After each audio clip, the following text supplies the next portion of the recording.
Our Newport Public Library District provides the community with access to information, kindles the imagination of children and adults, and supports lifelong learning. Would anyone like to speak in public comment? Okay, there was written correspondence with which Gina sent each of us in our library emails maybe a half hour ago. So I'll just say they were all thank you notes for the bonus. So I'll encourage everybody to go look at that at another time. Okay. Which brings us to the consent agenda.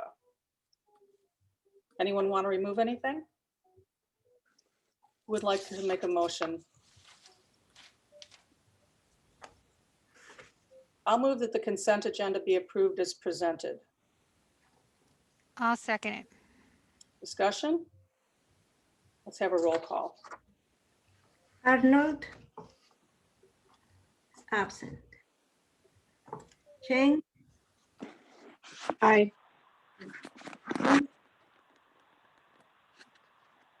Linsdau. Aye. Kotsinis. I didn't hear you. Aye. Thank you. Farkapisi. Aye. Sutton. Aye. Beckwith. Aye. Ayes have it. Okay, President's report. Questions, comments, concerns? Reports from other trustees.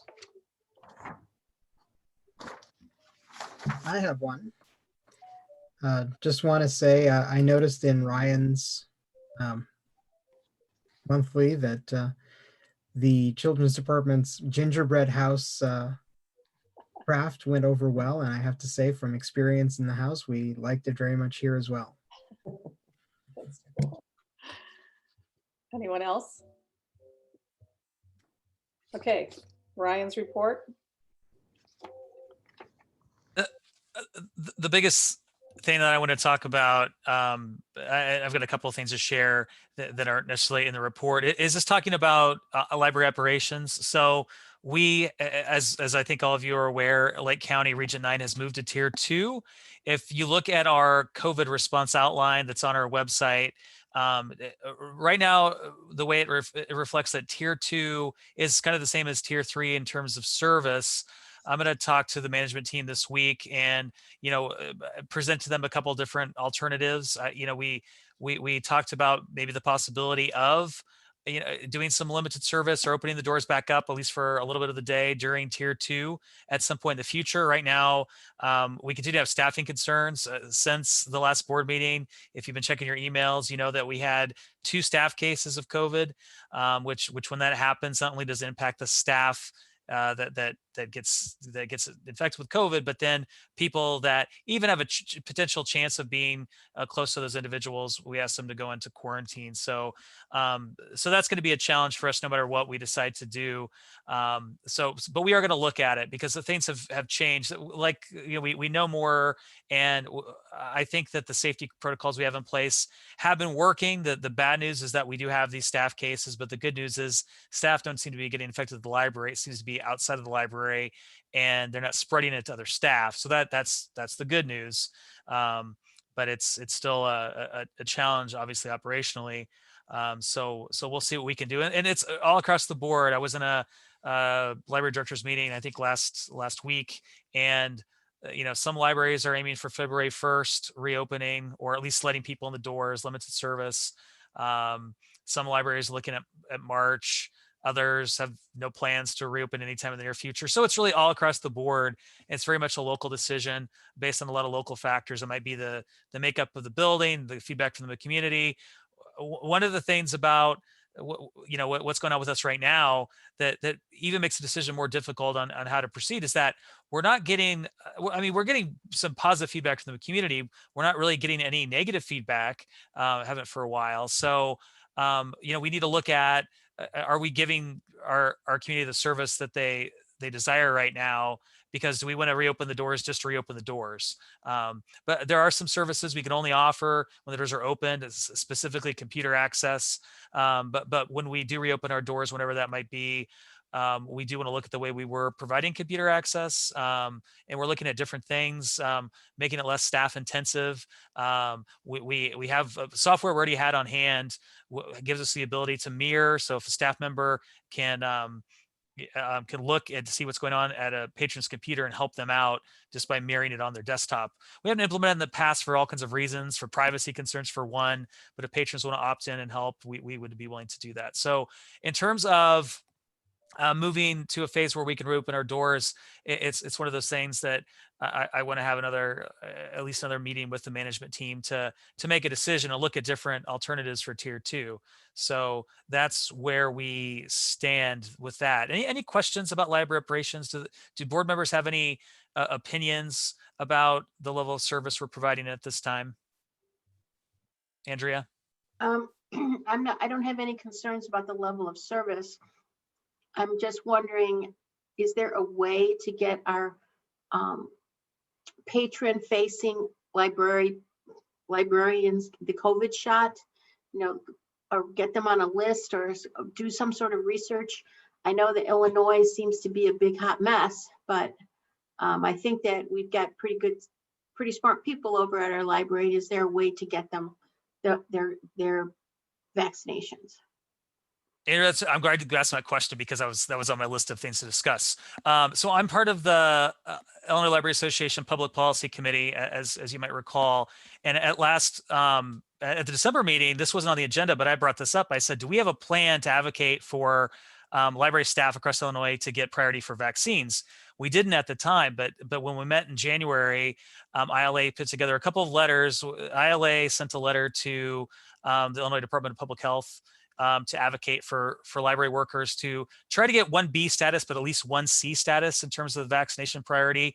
And they also created a template, which we modified and we sent to Mark Pfister at the Lake County Health Department to advocate for library workers getting a higher priority, if not 1B, then 1C. And Joe signed that. So we sent that out. I can share a copy of that with the board if you'd like to see it.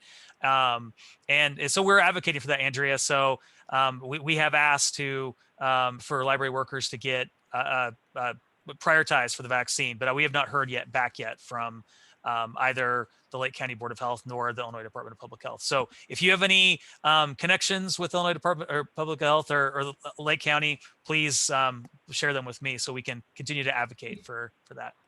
Well, I'm sorry, go ahead, Andrea. Oh, I just would like to say, if there's a way for our staff to get vaccinations and they might have to drive a couple of hours to get it, I'm perfectly willing to give them the time off to get their vaccines. Yeah, absolutely. Yeah, I don't know of any options like that, but we'll definitely look. I don't know what happened. Did someone share their screen? I'm know. sorry. It was me. I was trying to do something. I'll stop it, I think. Oh, no problem. I just wanted, it wasn't me. I just wanted to make sure that No, we're, I'm so sorry. oh, that's okay. Ryan, I was just wondering if all staff have signed up through that All Vax portal on Lake County? That's one thing that we haven't, we've shared that information with staff. I don't know that we're tracking it. And I'm sure one of the questions is going to be, can we make staff get vaccinated? Well, it's a tricky question. And I'm going to a webinar, I think next week about it, but I've talked to some of my colleagues that have talked to attorneys about it. And I think the smart answer is you can, but you probably shouldn't, because it might open you up to some liability issues. But what you can do is you can incentivize staff. And that's something that as we get closer to this being a reality, we might want to have a conversation about, do we want to offer any financial incentives for the staff to get vaccinations? But we're not even there yet. I mean, right now we're not even, library staff aren't even prioritized to get vaccinations. But so I'll know more by the committee of the whole. I'll get some more information about if it makes sense to try to make staff do it. But from what I've been told, I don't think that's a good idea to make it mandatory.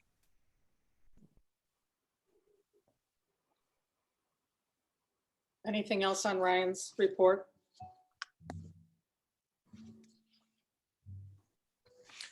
Hey, Joe, might I ask if any other board members have opinions about our level of service levels right now? I was going to ask about, so tax season will be coming up pretty soon. Are we going to face any challenges around the services that we used to provide to patrons for tax application support? Yeah, Jennifer, I don't know if I caught the first part of your question, but I think you're asking about tax prep, correct? Mm-hmm. Correct. Yeah, that's a big concern of ours because we typically partner with the AARP, and we provide the space and the time and help them manage the crowd, and then the AARP and their volunteers come in and help people prepare their taxes. Right now, they're not offering that anywhere to my knowledge, and it's a big issue. I've heard of some townships offering a virtual service where they'll virtually help people prepare taxes. And that's something I shared with my adult services staff to look into a little bit. But the issue with that is it doesn't really reach the people that need it most. Most of the people that come in that need help with taxes, based on my conversations with the volunteers and staff, are people that aren't really computer literate, and that they're not going to be able to do that. They need I hate to say handholding, but they need expertise of the AARP volunteers to complete their taxes. The people that use the service are people that really rely on their tax returns to pay for very basic needs, utility bills, groceries, that type of thing. So I'm very concerned about that. I think our best bet might be to share this with elected representatives, Representative Schneider's office, for example, and just try to advocate. I'm just hoping that the Biden administration maybe delays when tax returns are due, but because it's a huge issue and I don't have a good answer for it. And last year it was cut off right when we closed. It just came to a halt way before taxes were due. Yeah, that's correct. So it's a huge problem, and I don't have any answers. Last year, the federal government extended tax returns till July 17th. Right.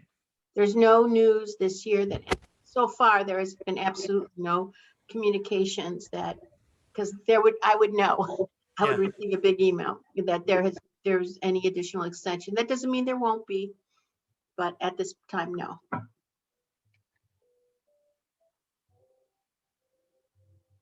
Anything else on Ryan's report?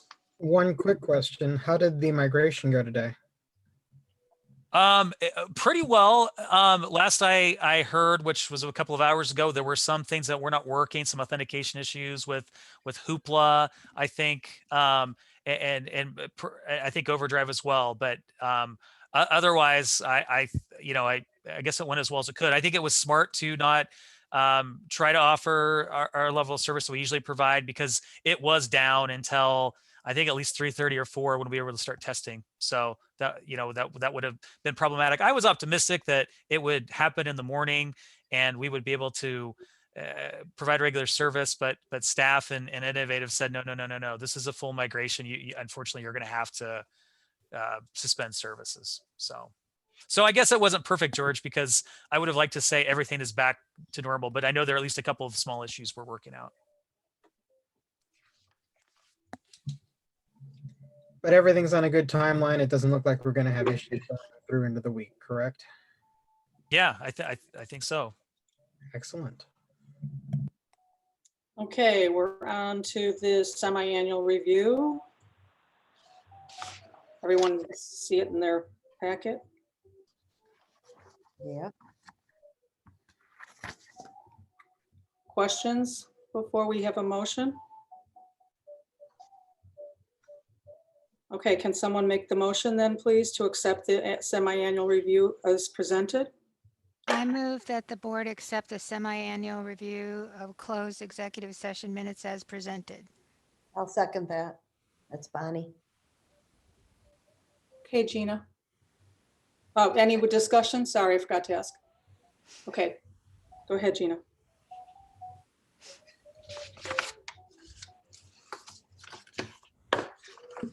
Sorry, it's my phone, my microphone. Cheng, Aye. Linsdau, Aye. Arnold absent, Farkapisi, Aye. Kotsinis, Aye. Sutton, Aye. Beckwith. Aye.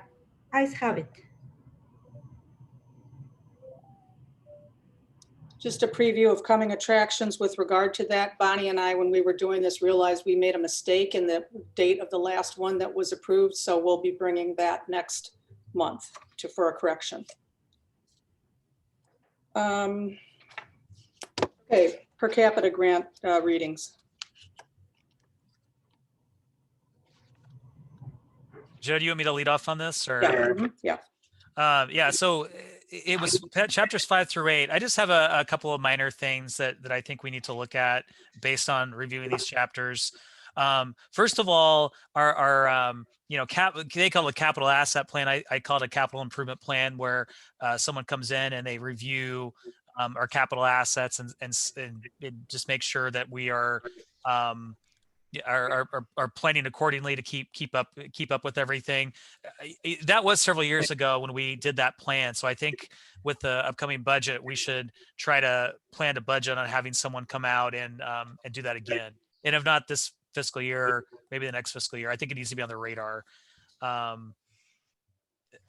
Let's see. There was something that says the parking lot should be resealed every 1 to 3 years. I don't think we've been doing that. So that's something I think we'll need to consider. In terms of collection management, I didn't really have anything. The resource sharing, I didn't have anything. And then I missed a chapter, excuse me. And then safety, I did have a couple of questions about that I need to discuss with the with actually our new security supervisor, and I have not had a chance to meet with him about those yet. So so I don't think they're, but they're minor concerns of mine. So How about other people, as you were reading it, did you have other comments, questions, or things that didn't make sense? I had a couple. Who else has some things? I just had one, just a confirmation. I know that we're probably in the right ballpark, but wanted to make sure that we're in the, what is it, 8 to 12% of our budget going to materials. I think we qualify as that. Andrea, That was one of my questions too, because our policy says 9 to 14%. But when I went and looked at the budget, I wasn't clear on if it was a percent of like just the fund on the left, not all of those in the number at the right? It's a percentage of, I forget what it was called now. I was going to. Corporate fund? Yes, it's that percent of the corporate fund, right? Not after you add all that other stuff in. I have a, if you take out debt service, we are within that percentage, and that's the rule of thumb. So Okay. so if you pull out debt service, then we meet that requirement. Okay, cool. I was wondering about under safety where it says a call list of staff and library board members. I've never seen that. Is there such a thing? Yeah, we do have a Okay. call. We have Okay. a call list, yeah, that we update on a pretty regular basis. I don't think that board members' numbers are on our emergency call list necessarily, and I don't think they necessarily need to be. Well, you usually let us know when things are happening. Right. Not that I would mind having my number on that list, but I'm just saying it happens another way. I also saw on, let's see, this is under resource sharing. Library staff and library board members are aware of services offered by regional library systems in the Illinois State Library. I was wondering if we should, I'll add that to our list for when we get back to trustee development, once we're face to face again, that would be a good thing for trustee development. What do you think? Everybody? Anybody? I think Robin, yes. I guess so. Okay. And also, the thing about the under readers advisory where it said, this just made me smile kind of. Access to local and state maps and access to minutes of local government meetings. Isn't that all online? Like if someone came in and said, could you give me the minutes from the village board meeting? Wouldn't you just go online and get it? Yeah, Noreen, you can answer that question because this comes up often. We do keep a certain number of years, right, of the village meetings. We keep a certain number of years, and we've had a request in, Kathy Pfeiffer called over to find out exactly how they are keeping them over at the village and what they, how long they're keeping them. And the gentleman who has to answer that hasn't been available. But we were trying to see if we could, just like you say, Joe, most of that stuff should be available online. So we wanted to verify it because we've been holding on to it for what we think is too long. So we are looking into that. Thank you. And then I just have one other thing left over from the December meeting that came from this. I was supposed to look at Appendix D and report back. Appendix D is topics recommended for new trustee orientation, and if we needed to include anything in our extranet that we don't already have. And I think we're really good in what we have on the extranet. The one issue here is they're saying that every trustee should have a copy of 1, 2, 3, 4, or 5 different items, one of which is completely out of print, by the way, which I thought was weird. But if we did that, it's about $140 per trustee. So I'm wondering, don't you think it would be enough if we put one copy of each in that little library that we have in the boardroom, and if somebody wanted to borrow it, yeah. So Yeah. when I go to the library, and I'll check and make sure we have everything, and like I know the legal one, the Illinois library laws it was at 2017 and now it's 2020. We have to get a new one. So I'll get my act together on that and figure out what we're missing. Yeah, the other thing about this too, like for example, the financial manual for Illinois public libraries, there's information out of there in that manual. That's the one that's out of print. Yeah, it's out. Also, there's inaccurate information in that too. Yeah. So some laws have changed where some of that information isn't correct. So yeah, it's one of those things. They recommend it, but I don't know that that's a very valuable resource. Right. At this point. Okay, anyone else have anything else on this? And then are we going to do the last ones at the next meeting? It looks like, yeah. We'll finish. How many are left? Joe, I thought the thought was we would do 5 chapters for February committee of the whole. February, yeah, that's what I meant. Yeah. So. I have a couple of comments. This is Andrea. Yep.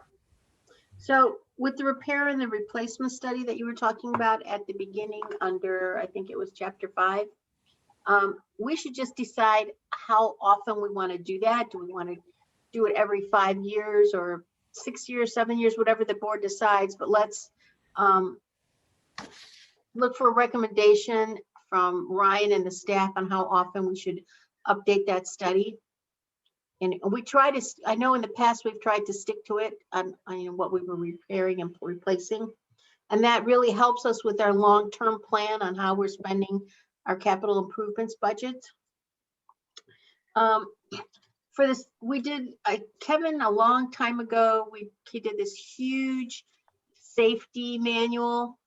And of course, pandemics were not in there. But we should add that to the safety manual and review it under new technology changes and things like that.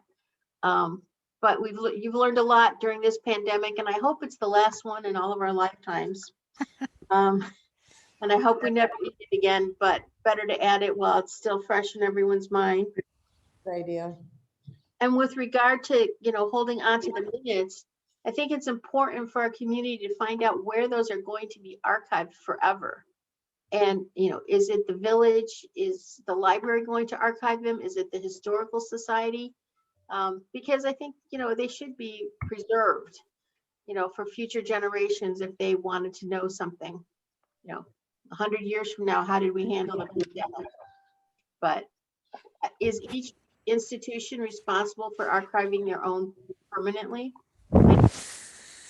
That seems to be the question for me. Andrea, I think it's an interesting question and something that's kind of unique to Illinois with the way the libraries are set up, because when I was in Massachusetts, all the libraries are municipal libraries. So of course the libraries would archive these things because it was part of the municipality, but here it's a little bit gray, right? So we do need to work that out with our intergovernmental partners? Because I don't know the answer. I don't think there is a right answer. We just have to figure it out.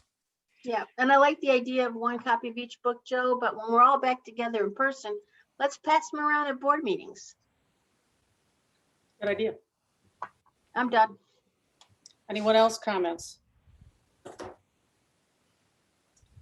Okay, we're on to new business. The ordinance, the bond levy abatement. You want to say anything about that, Ryan? I think it's all covered in the memo I sent out. Any questions about this? I mean, this is something we do every year.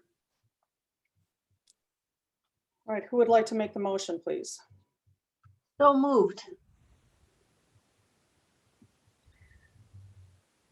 I'll Am I second the supposed to motion read that it? the board approve ordinance 2020/2021-7 levy abatement of debt service.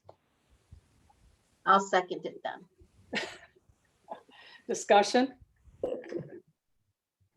So Joe, you moved and Andrea seconded, right? Andrea seconded. Andrea.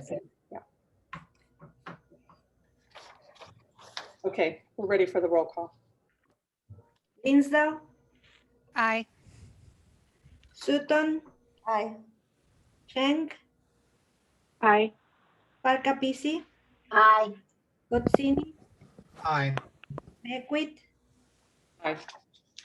Arnold absent. Ayes have it. Financials.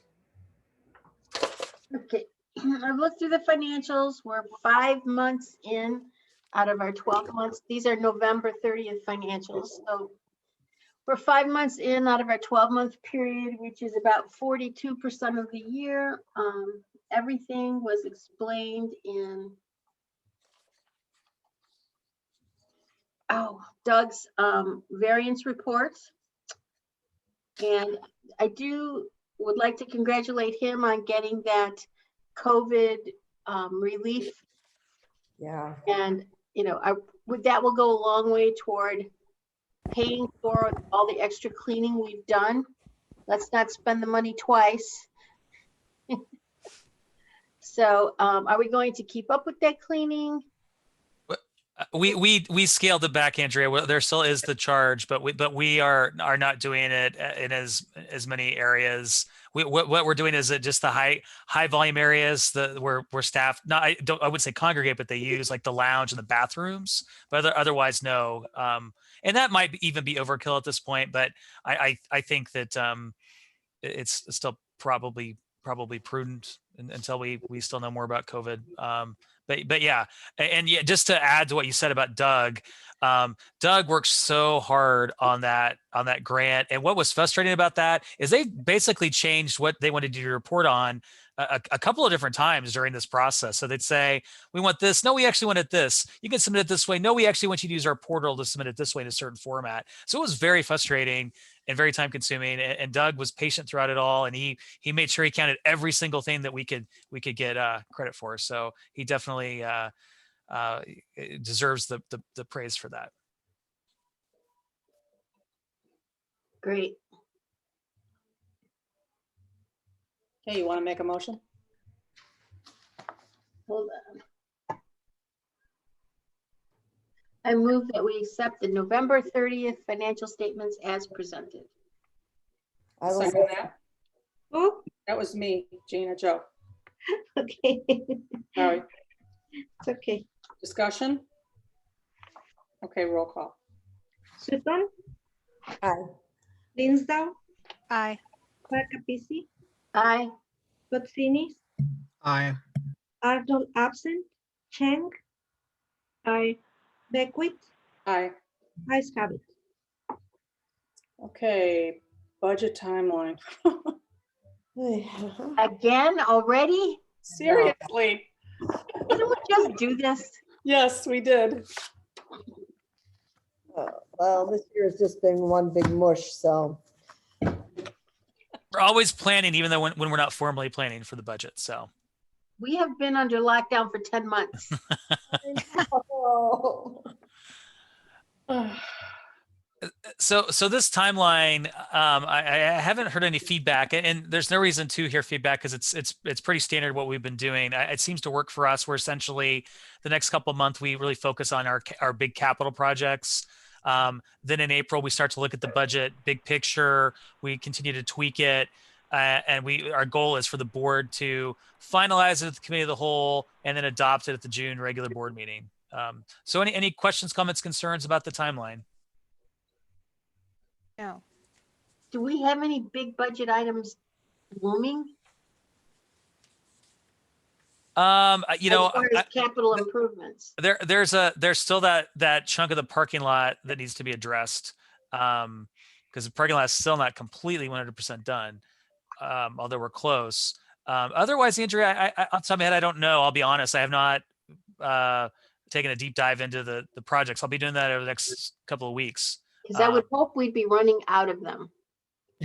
Well, you remember when we look at that capital, that plan, the 10-year plan, there's something going on. I don't think anything too crazy this year though, if memory serves.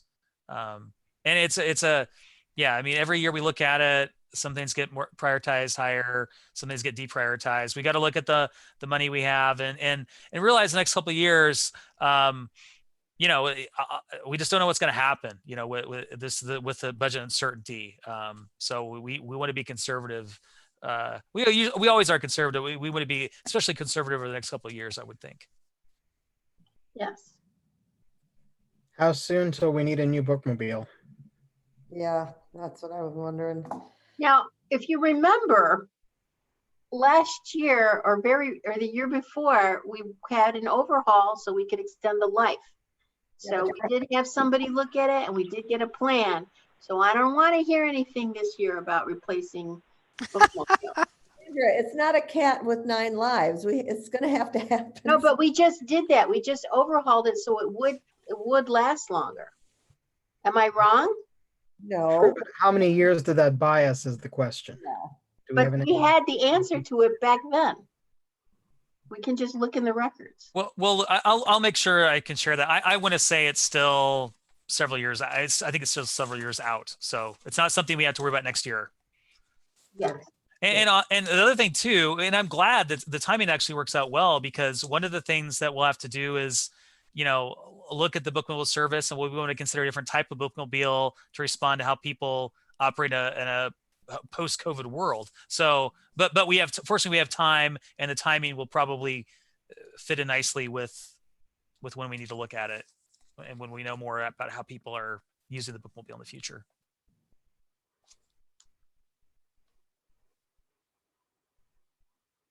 Okay. Anything else on that? All right, we're ready One thing for, financially speaking. excuse me? Ryan, one more thing financially speaking. For committee of the whole, Ryan, can you let us know what percentage we collected of the real estate tax as compared to prior years? We were looking to update that information every couple of months. Absolutely. Yep. Thanks. Okay. I can tell you last time we looked, I'm sorry, Joe. I didn't mean Okay, go ahead. the last time that we looked at it, we were still at a good rate compared to previous years. So nothing alarming. We're probably a little bit behind, but. Okay, LED lighting.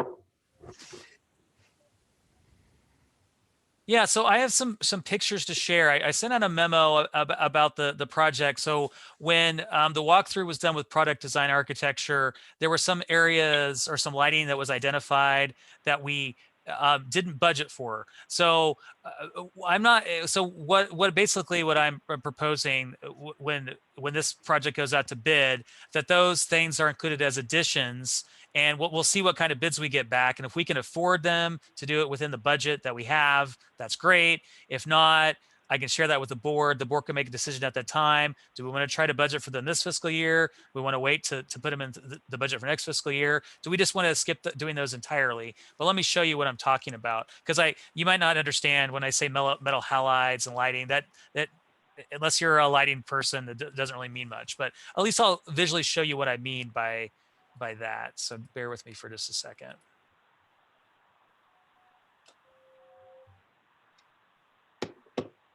Okay, so can everyone see my screen? Are the pictures coming up? Yes. Yes. All right. So when I talk about the metal halide lights that need replaced in the basically along the meeting rooms, they're I don't know if you can see my cursor or not. Yeah. It's these lights right here. Yeah.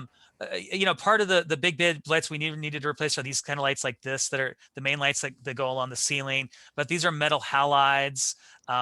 Kevin, I think, told me they were installed in 2011, and I asked him, well, why didn't we do think about LEDs at the time, and the technology just wasn't there, apparently. So these lights are expensive because they use a lot of energy. They need replaced.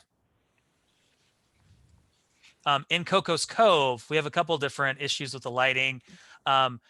These lights, some of these are older and need replaced, and then we've got these big. Let me keep moving. These big metal halide lights. In Coco's Cove that need to get addressed.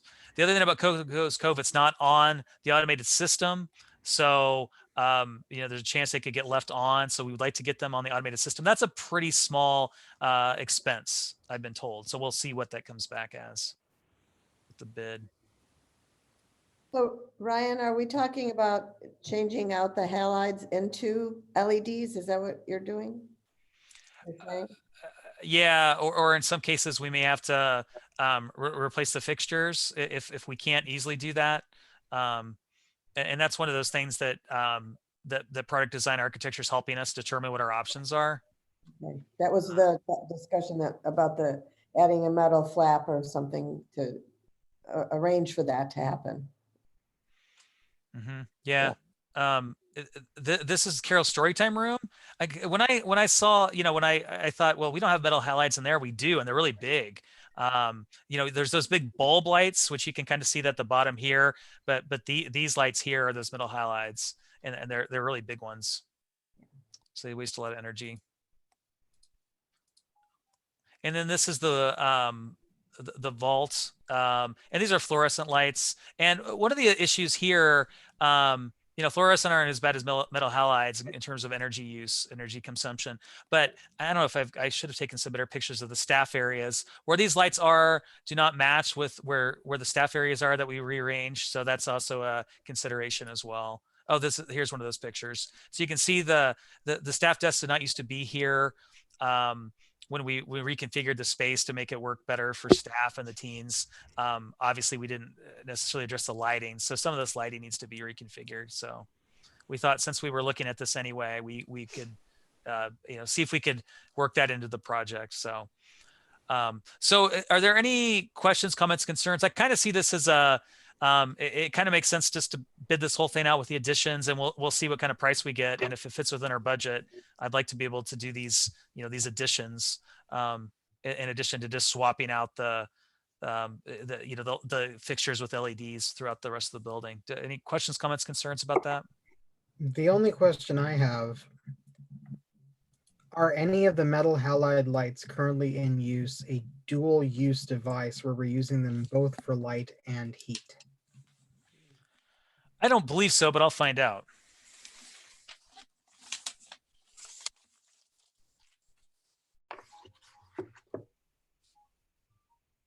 Remember way back when, Joe, we used to have a problem with heat in the ladies' bathroom?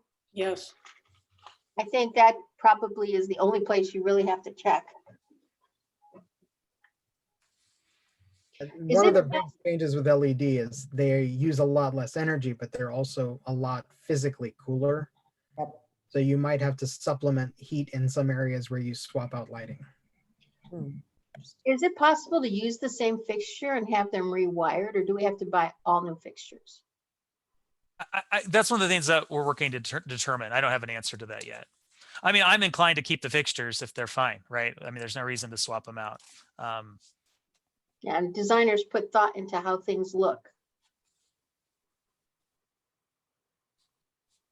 And plus, it would, in theory, I think it should be cheaper. I guess so. There's a world where the kit is more expensive than a new fixture, but I don't think that's the case based on my experience with this stuff. But I'm not an expert. That's why we're working with people that are. So.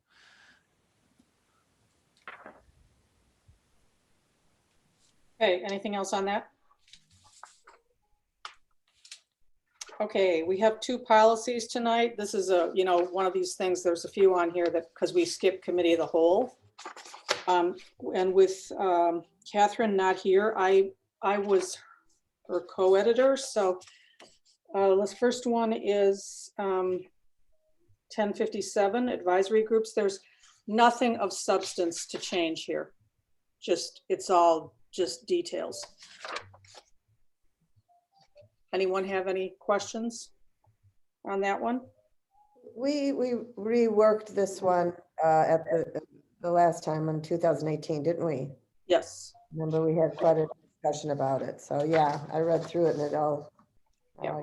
So Okay, I move that policy 1057 advisory groups be approved as presented. I'll second that. It's Bonnie. Discussion? Okay, let's have the roll call, Gina. Coxinis, Aye. Cheng, Aye. Parkapisi, Aye. Sutton, Aye. Linsdale, Aye. Arnold absent, Beckwith, Aye. ayes have it. All right, 45, social media. Same thing. I don't think we changed one thing except the date and hitting that one. Okay.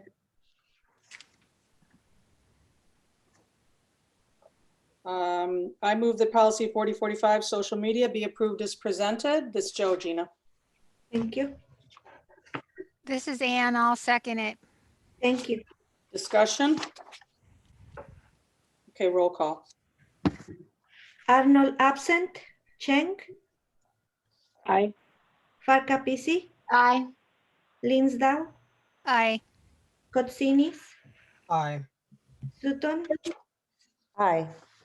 Beckwith, Aye. ayes have it. Okay, board self-evaluation. So we have to decide, it's that time of year, but we have to decide what, if anything, we want to do with this. Just to refresh your memory, I went on the extranet. Let's see, so our goals for 2021 were increase interaction with the Friends of the Library, increase focus on financial acumen, work on board succession planning. Of course, we have done none of that because of the pandemic. So we had decided at an earlier meeting that what we really concentrated on, and so I put these on the extranet too, work in concert with Ryan and staff to make wise decisions on how to keep WNPL vital and responsive in the chaotic environment of a pandemic and recovery. Prioritize the safety of staff and patrons as the library reopens. Manage board work through monumental and constant change. I move that we have achieved our goals. All those in favor? Aye. Aye. Not quite. Okay, so the question is, do we want to try a self-evaluation or do we want to leave those goals that we really did last year as our current goals for this next year? That makes That sense. makes sense to me. That would be what I would want to do too. Yeah. Okay. Ryan, do we have to have a motion to do that or can we just leave it? I don't Okay. think so. I don't think we do either. All right. Anyone have any contrary opinion to that? All right, press on. Overdrive.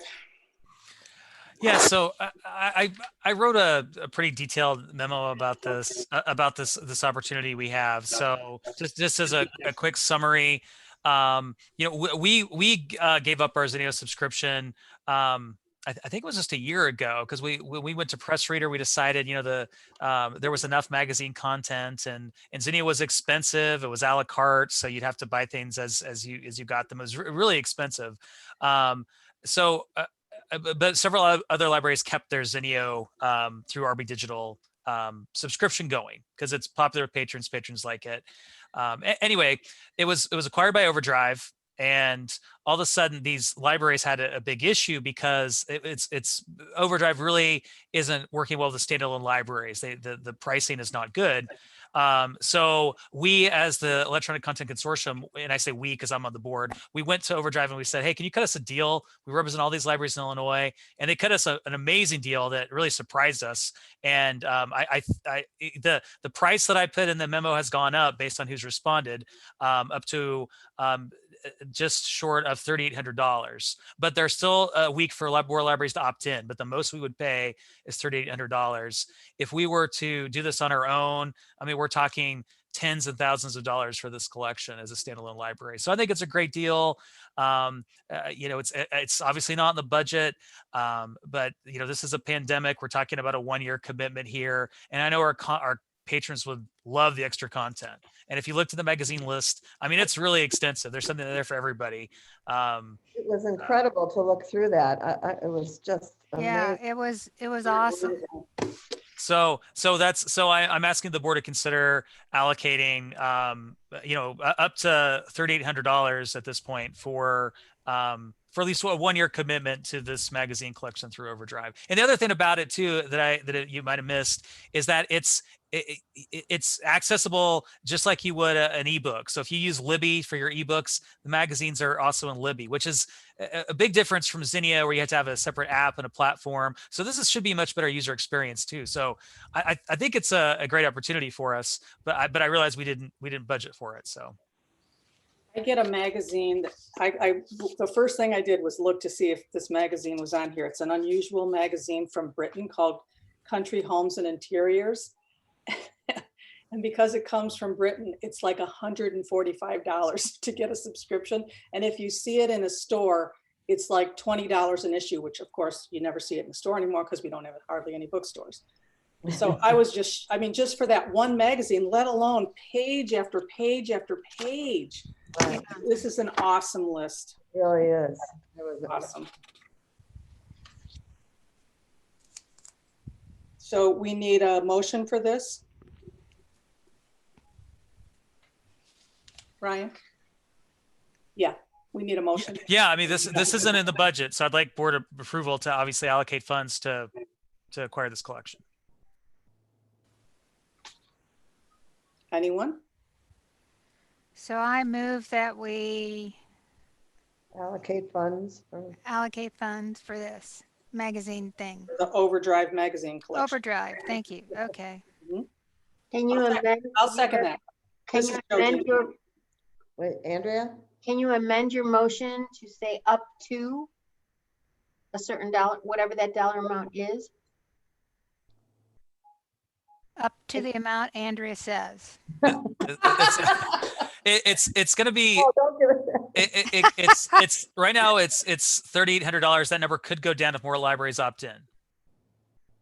Say up to 30, up to $4,000. Can you make that amendment? And you're the only one who can amend it because you did the motion. Okay, up to $4,000. I'll second that. This is Joe. Any further discussion? Okay, roll call.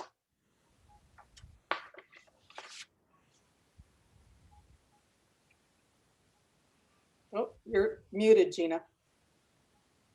Sutton, Aye. Kotsinis, Aye. Schenk, Aye. Parkapisi, Aye. Linsdau, Aye. Arnold absent, Beckwith, Aye. ayes have it. Okay, items for, oh, sorry. I'm sorry, I should have mentioned this before. In terms of timeline, we're the final votes are due this week, so we're hoping that we'll get this turned on, by end of the month, early next month. So. Okay. Okay, items for next committee of the whole or next regular meeting. Financial statements, budget. Yeah, I think I have financials on there. That's for December, right? Yes. Uh-huh. Anything else?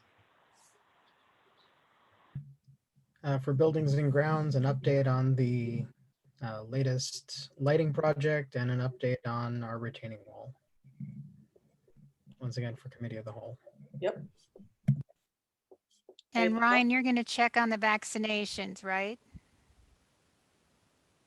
Yeah, I'll update the board with any news that I have. I mean, that letter has been sent, and Okay. we'll still try to advocate where we can, but I think Okay. it's one of those things. Yeah. Anything else? Okay, anyone want to speak in public forum? All right, any announcements besides what's here? Rails? Hey, tomorrow? oh, sorry. Go ahead, Joe. I've got something to share when you're done. No, go ahead. So this is something I want to throw out there to the board, and I can email you some information later. But I think most of you know I'm on Gurney Exchange Club, and we're doing a trivia night for Gurney Exchange Club. I'm going to share the flyer, and what I was thinking would be fun is if we had a library team, and I am willing to throw in some funds for a team. And have some library staff, but I wasn't sure if any board members wanted to participate and play on a team. So this is it's February 6th. Yeah, oh no, 5th. Excuse me, February 5th. It's Friday evening. I can't participate because I'm going to be the scorekeeper. So, but I'm hoping to have we can get a library team to participate. So this is the best part about this. Kathy Blair, who is a sponsor, Nothing But Cakes. Great. She gives back a lot to the community. She's put up an amazing prize. First place team members get a free buntlet for a month for a year card from Nothing But Cakes. So and I think a library team would have a real strong chance to take this. So I just want to share this with the board. So I can send out an email. So if you're interested in participating, let me know. Maybe we can get a library team together. Ryan, as it happens, there's already a Katsinas family team that's registering, so you might be competing against that. Well, George, it's you took an oath to participate for the library. You're gonna have to leave the team, George, and participate with the library. An oath to protect all people, foreign and domestic. The Katsinas families would be domestic. Yeah, I like trivia games. What can I say? Oh, I would be happy to do that, and I'll pay my part of the fee. that would be fun.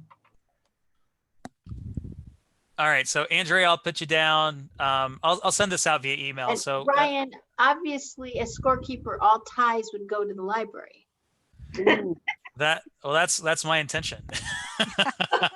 Although I think the other others participating would keep me honest on that one. So Well, now you just told George how we're gonna win. That's no good. Hey, My wife is part of Exchange as well, so. Oh, boy. how do you guys have time for all this?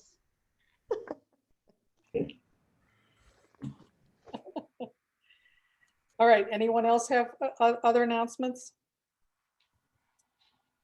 All right, who would like to move to adjourn? I move that we adjourn. Bonnie and George. Joe. Bonnie Bonnie, Joe. and I'll second, second. who? Joe made the motion, Bonnie seconded. Oh, okay. I got it the other way. That's okay. Roll call. Falcapisi, Aye. Sutton, Hi. Kotsini, Aye. Linsdau, Aye. Arnold absent, Cheng, Aye. Beckwith. Aye. Ayes have it. All right. Thank you, everyone. Okay. Stay healthy, everybody.